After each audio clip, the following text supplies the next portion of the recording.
man is back. Oh, okay, boys. Oh my gosh, the man got that stuff. This is a 5 out of freaking 5. It is beat making time. Next week is E3 week. My album comes out next week. I have the leopard.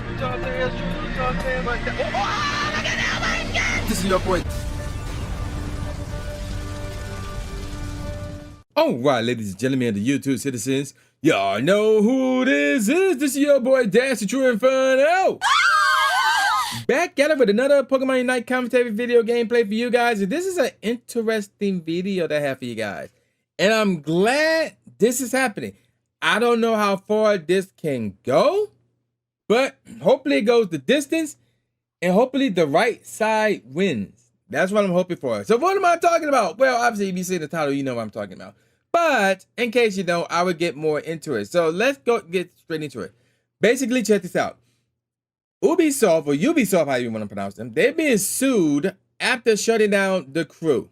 Yeah, so remember how I talked about that months ago? About the fact that Ubisoft really shut down their online servers for the crew. And since the crew is a online-only game, you can't play it anymore.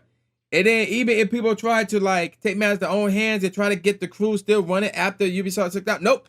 Ubisoft set it up where that is not possible.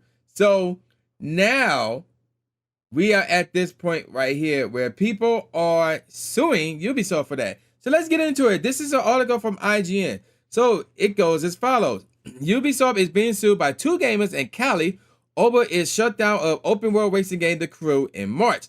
A class action lawsuit spotted by Polygon was filed November 4th by Matthew Castle, who bought The Crew from a GameStop in early 2020, and Alan Liu, who also bought it from a GameStop, but in November 2018.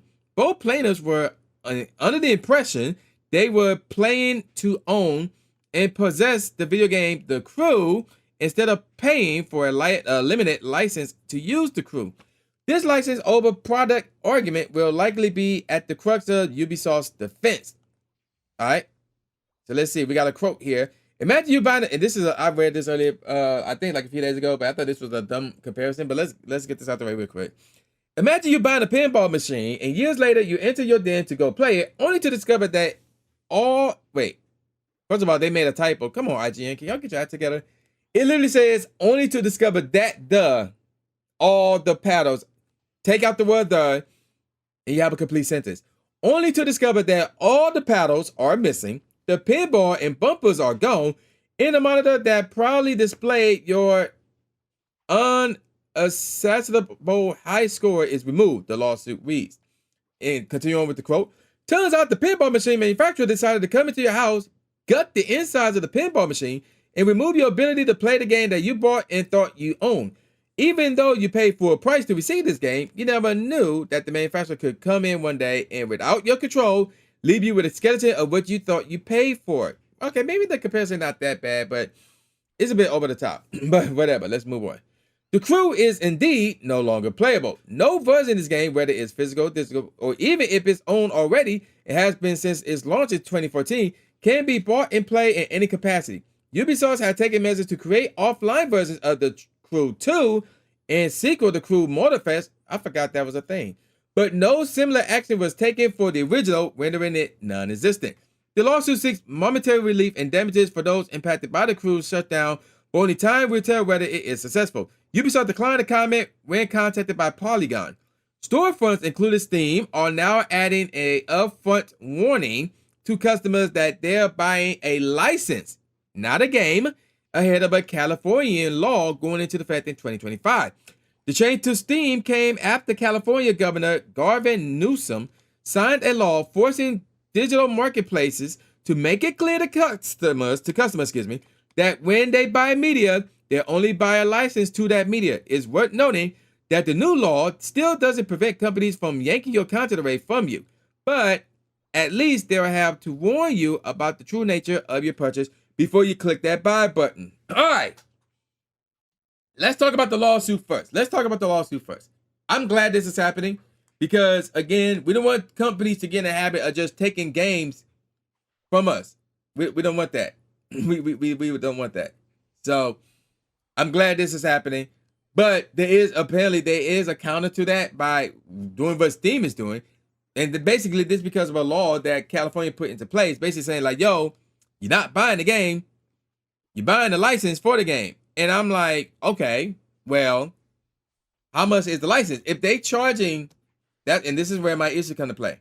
If they charging the same amount for a license as they would for the actual game, that's still a problem. Now, because I'm like, yo, if that's how much it costs for a license, then how much it costs for the game now? That gives them a excuse rather, to say, oh, the license for the game costs $70, but if you want to own the actual game, it's gonna cost you $200 or something stupid like that. And at that point, gaming would be ruined. At that point, or we may have to resort to playing independent games, which ain't bad. I'm not saying it's a bad thing to do, but that would pretty much be left, because if like these companies are doing that, that's gonna be a problem. Because I'm like, bro, we want to own the games. We don't want licenses for these games. To me, that's ridiculous. That makes no freaking sense at all. So, bottom line is this, getting back to the original topic here. I like the fact that Ubisoft is being sued. Now, again, I have no clue how far this will go, but I believe, like, once I hear anything about it, I will bring it to this channel. So, I like it. I hope the two dudes win, and hopefully more people can get involved. Because, like, there's been scenarios where people would get emails saying, hey, you might have been a victim of this situation, so you can get in on this lawsuit. So I hope that happens here, because I would gladly get in on this lawsuit, because I still do own the crew, now that I think about it. Even though I haven't played in a year, and nor do I have any desire to play it, but I did buy the crew, and I think I still own the crew. So yeah, this would be pretty interesting if I do say so myself. So there you go with that. I'm gonna call it a wrap now. And with all that said, y'all know this is boy New J Gatsby, aka New Stephen A. Smith, saying peace out, y'all, and I'll see y'all next time. Yeah.